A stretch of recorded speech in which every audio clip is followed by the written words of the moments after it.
अभी तो ढंग से शुरू भी नहीं हुआ योगी का दूसरा कार्यकाल, लेकिन बड़े बड़े बदमाशों का अभी से हो रहा हाल बेहाल। एक से बढ़कर एक हिस्ट्री शीटरों का शुरू हुआ सरेंडर। यूपी में फिर से काम पर लौटा बाबा का बुलडोजर। मैं आपको आश्वासन देने के लिए आया हूं कि बुलडोजर को मरम्मत करने के लिए भेज दिया हूं। 10 मार्च के बाद जब ये फिर से चलना प्रारंभ होगा तो जिन लोगों में अभी ज्यादा गर्मी निकल रही है, भाइयों बहनों, ये गर्मी 10 मार्च के बाद अपने आप शांत हो जाएगी। जी, एक था फिल्मों वाला राउडी राठौड़ जो कुछ भी कहता था वो करके दिखाता था, लेकिन वो फिल्मों वाला राउडी था। हम आपको असल जिंदगी वाले राउडी से मिलवाते हैं। नाम है योगी आदित्यनाथ। वो योगी आदित्यनाथ जो कुछ भी कहते हैं करके दिखाते हैं। हाल ही में यूपी में दोबारा बहुमत हासिल करने वाले योगी आदित्यनाथ ने चुनाव प्रचार के दौरान दावे किए थे कि बुलडोजरों को मरम्मत के लिए भेजा गया है। 10 मार्च को एक बार फिर से उन्हें काम पर लगा दिया जाएगा। योगी ने जो वादा किया था यूपी की जनता से, उसे पूरा करना भी शुरू कर दिया है। उनका दूसरा कार्यकाल अभी ढंग से शुरू भी नहीं हुआ, शपथ ग्रहण समारोह भी नहीं हुआ, लेकिन अपराधियों में अभी से ही बाबा का वही खौफ जरूर शुरू हो गया है। तभी तो बड़े बड़े बदमाश हिस्ट्री शीटर थानों में जाकर सरेंडर कर रहे हैं। गले में तख्ती लगाकर गुहार लगा रहे हैं कि गोली मत मारना। वहीं दूसरी तरफ यूपी चुनाव में सबसे ज्यादा चर्चा में रहा बाबा का बुलडोजर काम पर लौट आया है।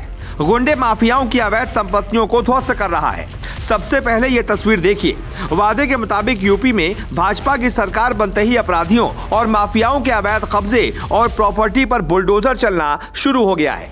मेरठ के टीपी नगर के जगन्नाथपुरी में कुख्यात अपराधी और वांटेड बदन सिंह बदनों के कब्जे वाली कुछ दुकानों पर पुलिस प्रशासन और एमडीए की टीम ने बुलडोजर चला दिया।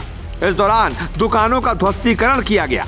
इस इलाके में बदन सिंह और उसके कुछ साथियों ने सरकारी पार्क पर अवैध कब्जा किया था। पार्क पर कब्जा करके फैक्ट्री बनाई गई थी और कुछ दुकानों का निर्माण किया गया था। मंगलवार को इसी जमीन पर बनी दुकान और अस्थायी निर्माण को बुलडोजर से ध्वस्त कर दिया गया। बदन सिंह बद्दो 2019 में मेरठ से फरार हो गया था।